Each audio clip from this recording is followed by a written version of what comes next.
Good afternoon. I apologize for my voice, but I'll try to be as plain as I can be. Thank you for having me. And I want to thank everybody for being here and the Arkansas State Archives, Melissa, Sarah for inviting me, and seeing a lot of my friends, genealogy friends here. Okay, I hope y'all can make sense of this.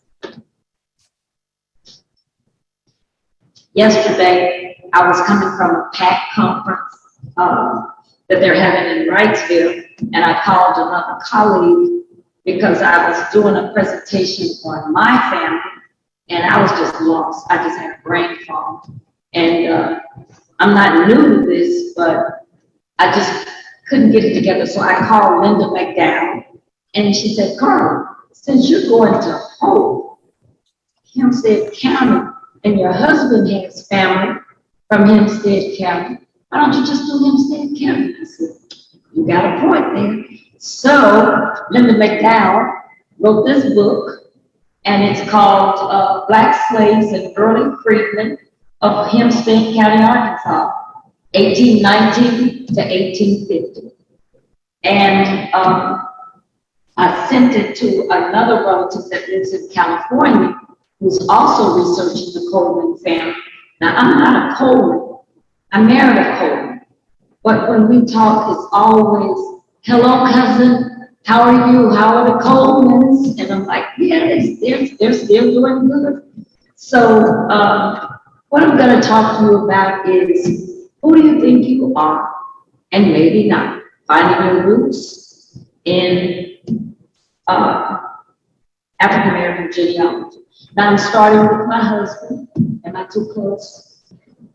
I'm starting with my husband, John Longley Coleman. So I'm starting with him, and so we're going to ask all the questions that are important to get the genealogy started. We want to know who his parents are, who were his grandparents and great-grandparents, where did they live and migrate from, where did you get that name from? I was always curious. Longley, John Longley Coleman. And who was he named after? When were you born? These are questions that we're going to go through when we're asking and trying to build these family trees. Where were you born? How many sisters and brothers, aunts and uncles? Names do you remember? Family churches. What was done to make a living?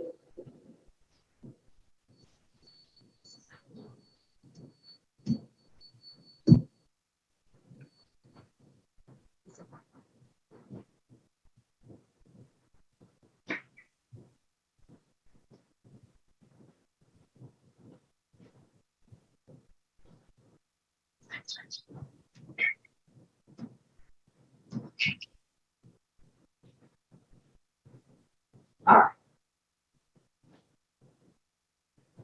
So there's what I just talked about. And the next slide. So this is John's father and his mother. So his father's name is Josephus Coleman, and he was born in 1929.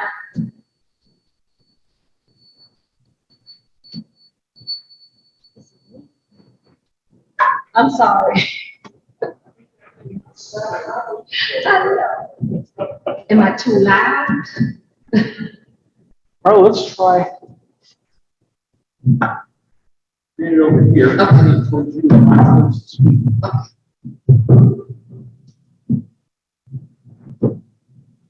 Probably no purpose to do this, but remember, drown out that feedback. Okay. All right. My notes up here, so thank you. All right. Okay. So now, this is John's father, Josephus Coleman. He was born in 1929 in Des Moines, am I pronouncing that? DeRone, Hempstead County, Arkansas. And then his mother is Marcel Longley, born in 1925 in Little Rock, Pulaski County, Arkansas. So now, just with these two, now I can see where my husband got his name from. I thought that he was named from the John Coleman side, but he said no, his mother had an uncle whose name was John. So his mother named him John, then Longley is her maiden name, and then he has his father's name.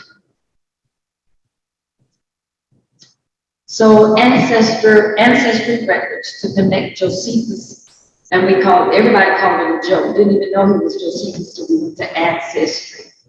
And he was a senior, so his son is named after him.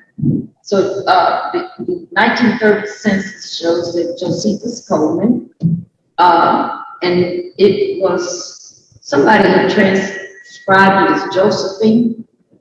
And so when you're looking at these records, you're going to have to really look at them in detail, because a lot of my ancestors, if they have like not so common names, they'll put female by them. And you got to remember, the census taker is giving the information and not sometimes the people and sometimes the neighbors. So he was, it gives the information about his gender, his race, and in 1930, he was 11 months old. So when you see that 11 over 12, that's the months that they are. So he's not quite a year old. He's living in the household with his parents, and they're in Decoy, wherever that is. Before I leave, I'm going to see if I can find that area. And because all we heard was Old Washington and Hope. His father was born in Arkansas, so that lets us know that when we go back another generation, that his father was born in Arkansas and his mother was born in Arkansas. His father's name was Douglas Coleman, and he was 56 years old in 1930. His mother was Celestine Coleman. We know that she has a maiden name, and we'll get to that. She's 34 years old, and they have a son, James, 13, and Geneva, a daughter that's 6, and Josephus, there he is. They have 0, and he's the son. So then on this side, it says Joe Coleman is married to his spouse is Geraldine. It's the 1940 census, and he has one child who's married to Geraldine Olivia Coleman. He is, in Pulaski County. They have his marriage license, and these are some of the records that show how you can find the ancestry. Now, there's one over here that has, at the bottom, it has U.S. Social Security death index, and it has a Joseph B. code. And sometimes when you're going through, it has the right ones, but if you have, Joe never had a middle name.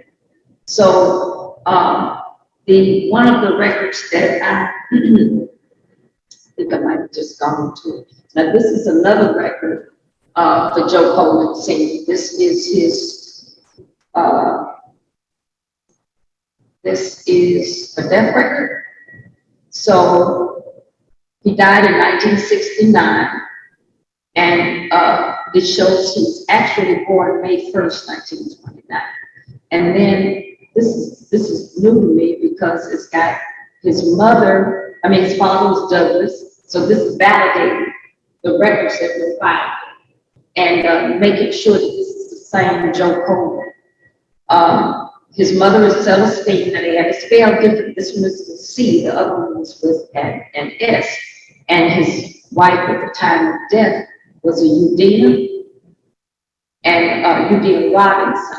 And I never knew that he had a wife at the time of his death.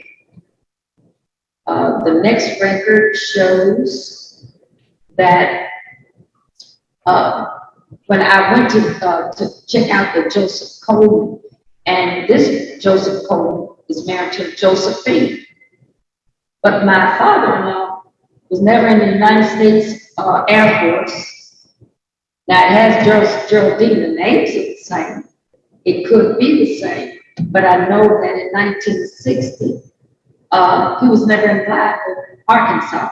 So I checked the birth dates and everything, but it was just amazing how so many people can be married, same name, people can be married to same name, ancestry, names that we're looking for.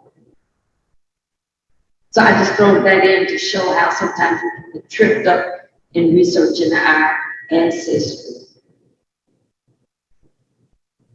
This is a 1920 census with Joe Coleman's father, and it says that his father is Douglas Coleman, or Doug, and that's what a lot of people in this area call him, Doug.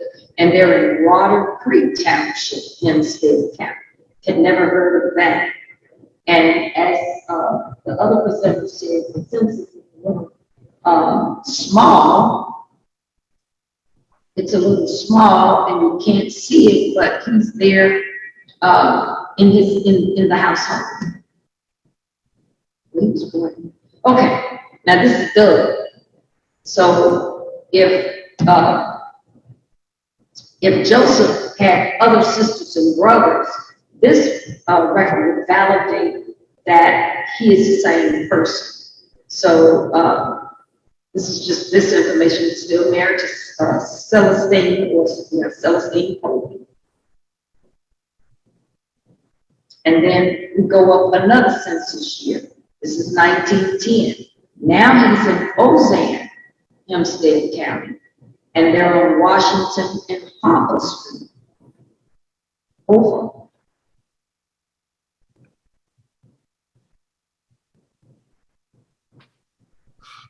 So here he is. Douglas he's married to a Catherine. He's 36 years old. She's 26 years old. And it shows that he's the head of household. She's the wife. They have a daughter, Ophelia, 15, Rebecca, 13, and Daisy Coleman, who is 11. These are the people in his household. It gives a lot more information because not only tells where they live, now it's telling you, it's saying that he's a mulatto, he's male, he's married, his wife's name is Catherine. His father was born in North Carolina. He speaks English and he's a farmer, so it's giving us the occupation. It's telling us what they did. And during this time period, and he was born in 1874. So that's taking us back. But he was born in Arkansas, so we know that they hadn't migrated in yet. And he's renting on a farm.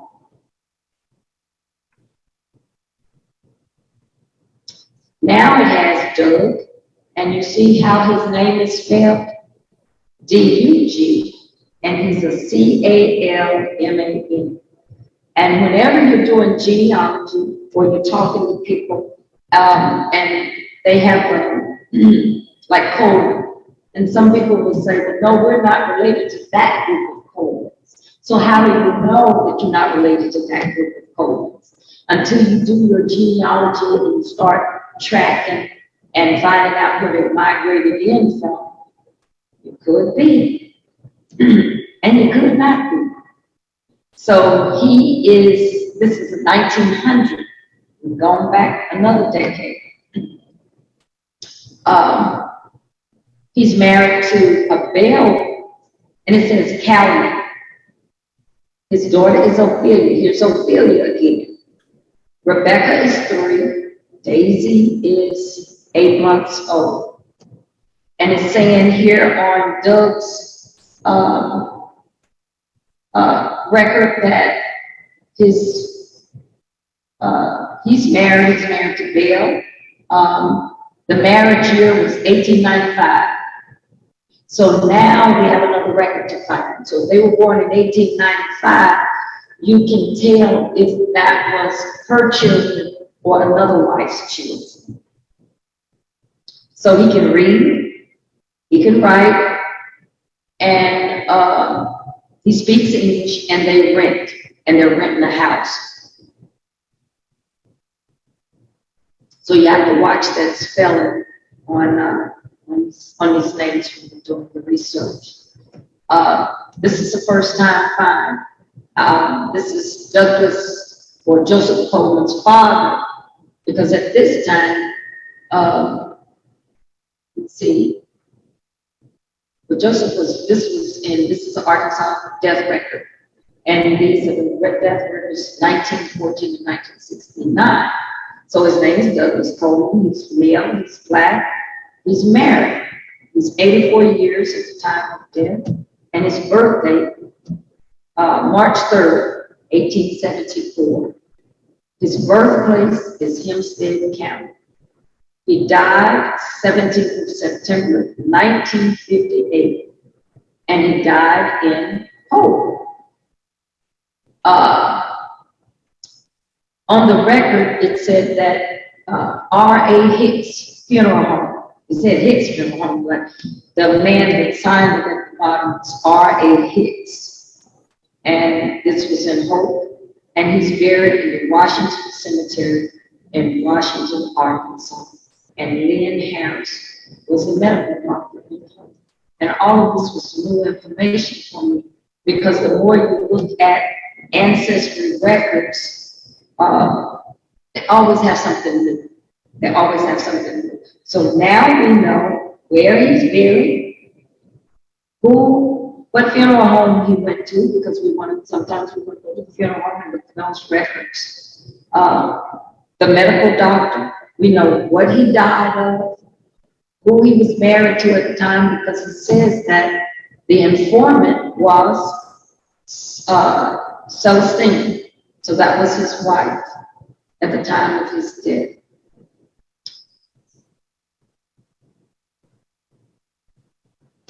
Now we know that Douglas, what year is this? He had another marriage. And in 1895, he was married to Belle Green. Now, Belle Green was 19 years old, and he was 21 years old. And they got married. Douglas' place of residence was Washington, Hempstead County. So they lived in Hempstead, and by this record, we can see that Belle was probably the mother of the first children that he had, the ones who were previously seen from the birth record, the census. And if y'all have any questions, ask me. You can give me some feedback. So now here's an 1880. We've gone back because they didn't have the 1890 census. So now we go back where Douglas is, he's 8 years old in the household of a Peter Coleman. Douglas is 8 years old, and it says that his birth is about 1872. They live in Ozanne. Now we got another place, Ozanne. They have a dwelling number, 446. He's a black male, and Douglas is a son. His father's name is Peter Coleman. Now it's spelled Colman.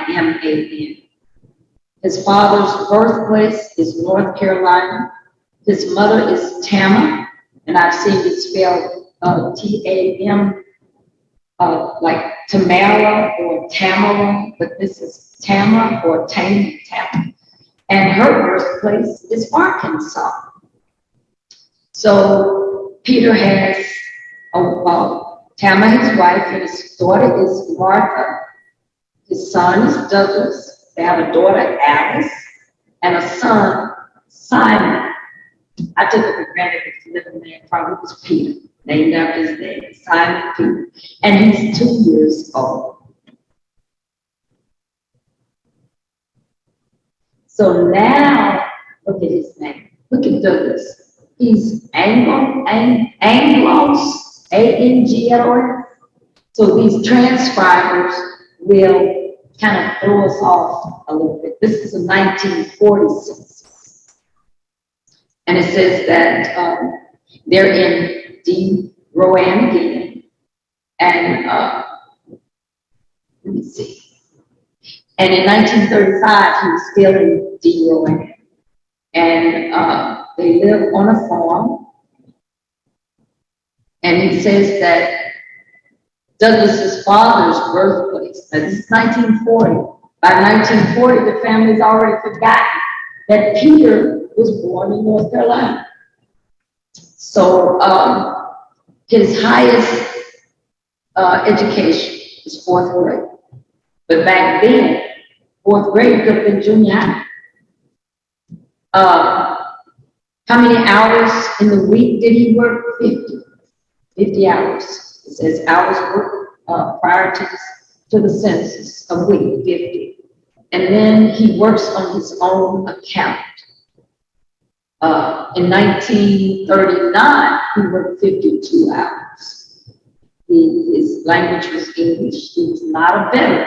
So now that lets me know that I don't have to go look for veteran records for him.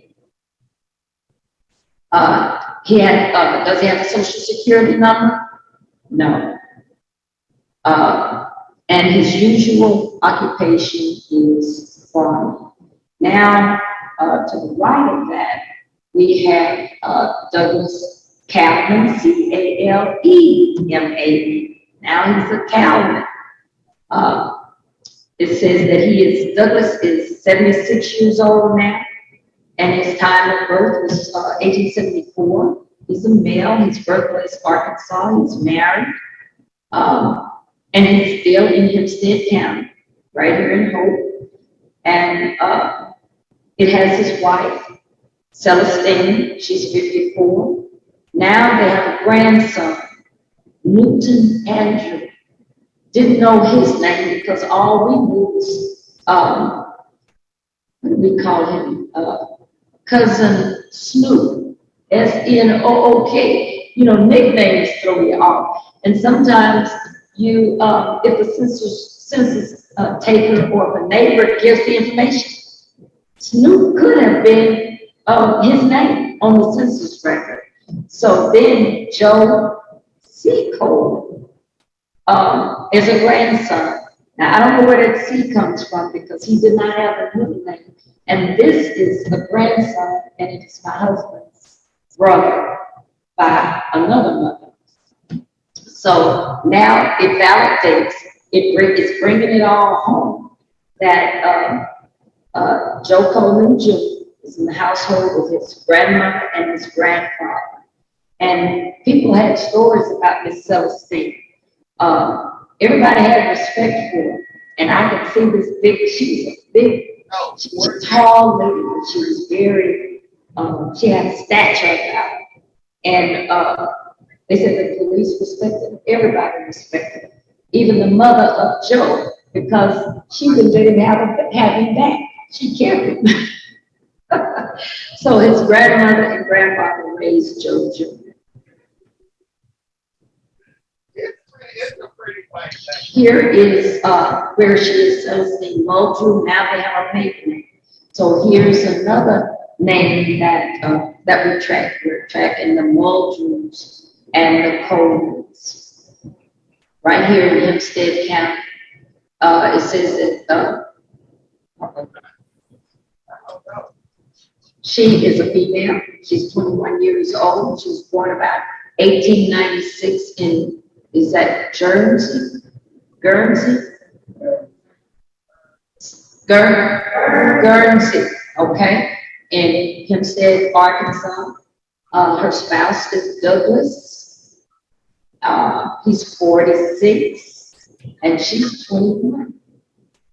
They're right here in Hope, and it says that they got married in on the 23rd of December, 1917. And since he had all of these wives, the story goes that by the time he gets down to Celestine, some of the family members said, well, oh, I think she already had those children before she married him. Well, the records show something else. They married in 1917, and I think she might have had her first child maybe around 19. But it says that they were still in Hempstead and they got married. And then here is Huntley. So by the time she gets to California, she's in another name. And this is her death record. So now I know where to find her. She didn't die in court. She's in California this time, and she's in Alameda, California. That's where she's buried. They didn't bring her back home. Her maiden name is Celestine Moldrew, and she does have a Social Security number. Her birthday is January 1, 1901. And over here it says that her birthday is 1896. So they give you, what is it, 5 year difference? But here they have it. And then we have to remember who gives the information at the time of death. And it says that her birthplace was in Alaska. So, you know, AR and AK can be confused. So I put it in parentheses, and it was not Alaska, it was Arkansas. She died August the 7th, 1993 in Alabama. And her mother's maiden name, here we go again. We got another name to check, Morgan. And her father's surname was Morgan.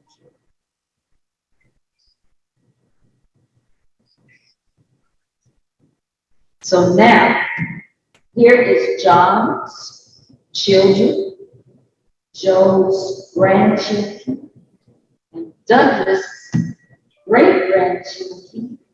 For somebody to be born in 1875 and his great-grandchildren, and then Peter's great-great-grandchildren, by him being an older man as he kept marrying and having children. Well, my husband has a short path to go back. So this is my son. He's the oldest. He's the father of my grandson, Kurt. And this is Rodney. And this is my daughter, Johnny Michelle, named after her dad. Skip the first one. And she's the mother of my grandson, Brady. And he's a nurse. And she's a hairstylist, beautician. I'm a genealogist, I think, historian, but I'm still trying to find my niche. And this is my next slide, and it says, thank you for letting me share, introduce, or reacquaint my branch of the Coleman family from Hope, Arkansas. This is an African word that's, I think it's pronounced Nsi Riwa. I can't even pronounce Tiana's name. But it's an African symbol that means, let us live together in unity and harmony. I thank you.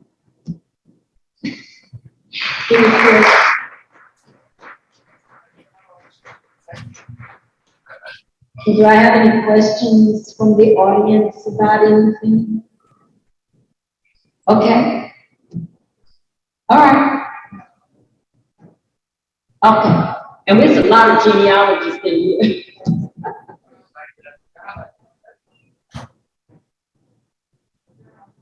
Yes.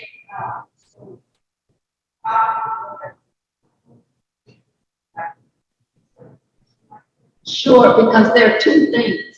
There's a death record and there's a death certificate. The death record is more detailed because that's what the funeral fills out to send to the state to get a record. It's who gave the information, who family members are. Sometimes it gives a genealogy of where they died, the informant, family members. You know, it gives a lot of information. So the funeral home still keeps a lot of those records. There's a historian and genealogist here, Peggy Lloyd. I'm still encouraging her. I guess I don't know how she's doing now, but her health was under the weather.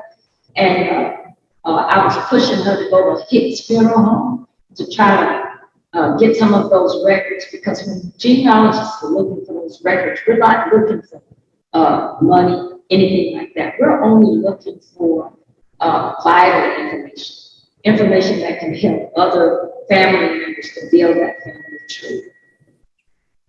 So a funeral home would be important to go to, because you got to pay for that death record, that death certificate. And they have them, if you're willing to go through old boxes, you know, because these things, when Douglas died and Peter died, I don't think they would probably keep the records like that. I don't know. So you have another question? Okay. All right. Oh, and cemeteries, when you're doing these, like information. Now, I thought that Douglas was, no, just Joseph. I thought Joe Coleman Sr. was born in Stamps. My husband said that they went to Stamps, you know, for the funeral. Well, Smith's funeral home, I think it's in Stamps. But he's buried right here in where's Mount Zion Cemetery? Is there a Mount Zion here? No. Because on his death record, it said that he was buried in a Mount Zion Cemetery they said in Hope.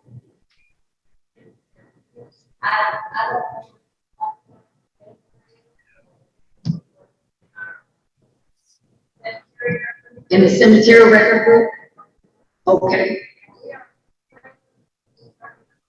Okay.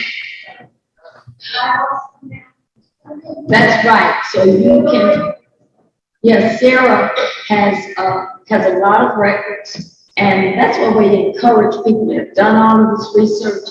Bring it to SARA. Take it to NERA. Come to the Arkansas State Archives. Because I was on the Black History Commission board for so long, that's what I did. I went out and just advocated for people to, when you die, my children have already told me that, Mama, when you go, it's all going to the dumpster. But here lately, I've been taking stuff to the archives so that I can, you know, because they're periodicals. I go to a lot of workshops. I travel to learn more. So just because I'm a genealogist, I'm learning from other genealogists all the time. We have the Arkansas, Arkansas Genealogy Society. We have the Heritage Seekers. So everybody's doing, then I talk to these ladies who are in Clark County Historical Society. They're right, Clark County. And then we have SARA down here. So there are a lot of repositories that we can go to get this information. If you don't have Ancestry at home, come to your archives and use theirs, use their resources. And all you have to do is pay for the copies and stuff, and that's a lot cheaper than paying for Ancestry at home. So I hope that I have shared with you some of the ways and information that we find who we are, and maybe who we may not be.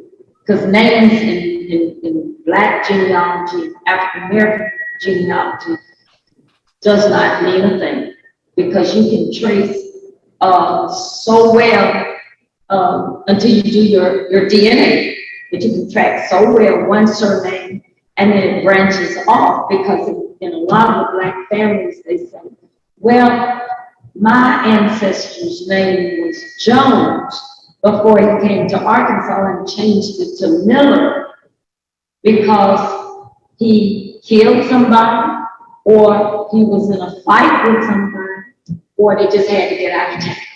So that is what Black genealogy is all about. Is I mean, it's really good detective work. You have to be a good detective in order to find your roots. Yes. It's near Arkansas. Okay. Senator. It's in the squares. It is one in Hempstead County. Okay, so it's one. Could be. So it's two of them I got to check out. What county is Sampson? It's in Lafayette County.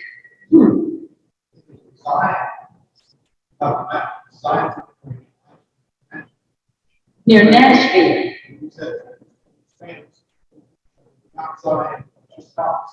Okay. Will y'all send me those?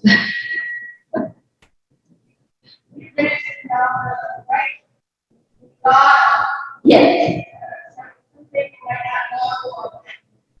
Yes. Well, for mulatto, it could be, it's mixed, probably with Native American, probably with white, whatever. But I'm thinking that when they were mulatto, they went on the complexion, what a person looks like, light skin. Right. That's right. Yes. Yes.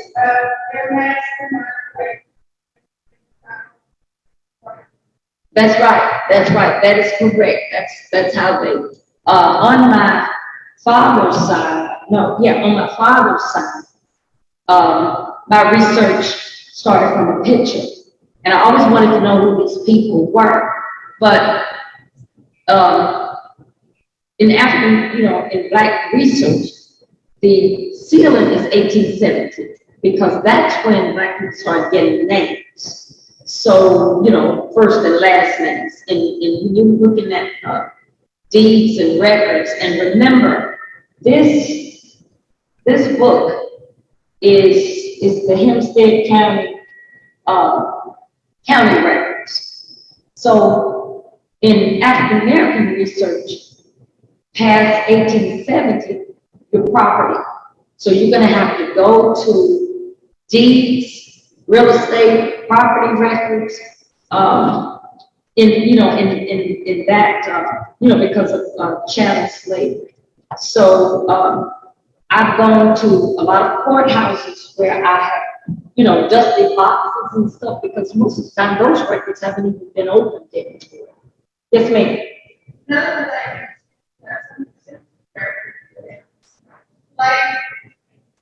Slave schedules of the 1850 and 1860 schedule.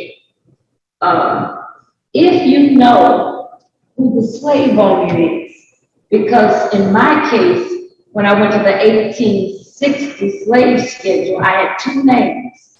I had the Hines name, H-I-N-E-S, and I had George Lehman, L-E-H-M-A-N. This is in Bowling Green, Kentucky. Now, Mr. Hines, by him being a judge, he had a lot of slaves. Then George Lehman, by him being German, they said he never owned slaves. And he had maybe none of the names or ages coincided with my people that I was looking for. So that didn't match. And when I went back to Bowling Green, I went to Western Kentucky University. They have an archives there. And I found a will. And it was from Pleasant Hines, Judge Pleasant Hines. And he left Mary Jane Donaldson. I didn't even know her name was Mary, but they left Jane Donaldson and his three daughters land where Western Kentucky University is right now. That used to be called Jonesville, and that was a black community. Like in every little town, you have black communities, black settlements. And he left Jane and her 3 daughters. So that told me something. If he left Jane and the 3 daughters property, if they could have and to hold that property, till they died. And my great-grandfather was not in there. What happened? Why did he not leave him? So then I go back and see where the story was that Mr. Hines thought that George Lehman Hines was not his, and he treated him different, and that was the story. And whenever he would, like, his mother worked in the house, and he worked in the house. She worked in the house. I'm sorry. She worked in the house. I'm trying to get the story right. And she was like a milk maid. So when I go back and start researching the records, I see where they are, where she is. And apparently she was close to the Hines family because she's buried in the Hines plot. She's buried beside, in a little plot over, and it's got a headstone with her birthday and death date. And it says that Mary Jane Hines, she married a black man, Donaldson, but all of her children were not Mr. Donaldson's because she didn't marry him until after 1860, and all of her children had already been born. But he leaves her property. She's buried in the family plot, and they didn't know that. The new sexton did not know that she was buried there. So I begged them not to move her after they found out she was born. I said, don't y'all move my ancestors. So we have a very good relationship with the Hines family, and that is the Duncan Hines family. They're in Bowling Green, Kentucky. I've been to 2 family reunions, but now we're older, we travel with this. It's just card and email. But I found out a lot. So that family just, it starts going, the mulatto side. It starts going because when I get to George's wife's side, then Ohio, I can go all the way to 1830, and I find John Guy, G-U-Y, 1830 with a check by his name. He's a free person of color. 1830. So my genealogy and my travels are broad, and I'm still searching. Yes, ma'am.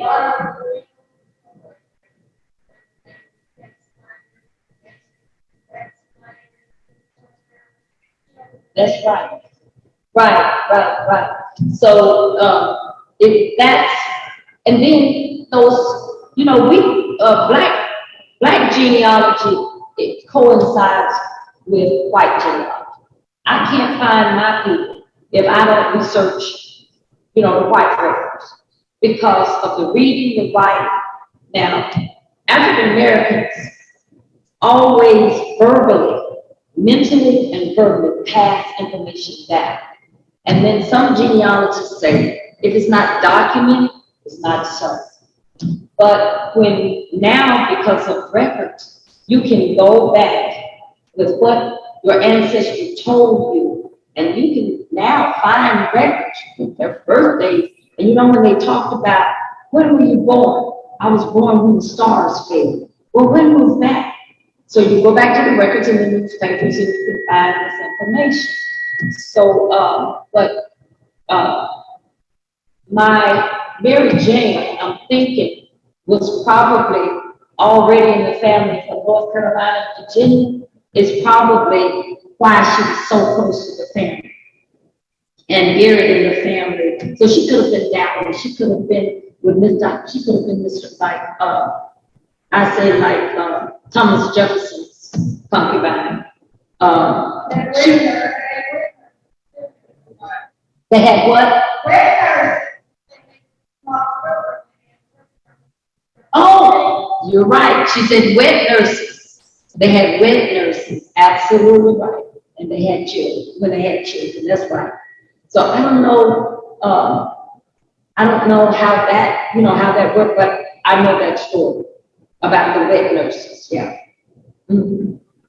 So, our genealogy and the information that we learn and we glean is, it's everywhere. But because of the Black genealogy and the African American genealogy is just not catching up. And thanks to technology, we can learn and we know more. The 1950? Yes, I had Joseph on here, I guess his marriage in the 1950s, where he showed up and his son showed up with Geraldine. Thank you.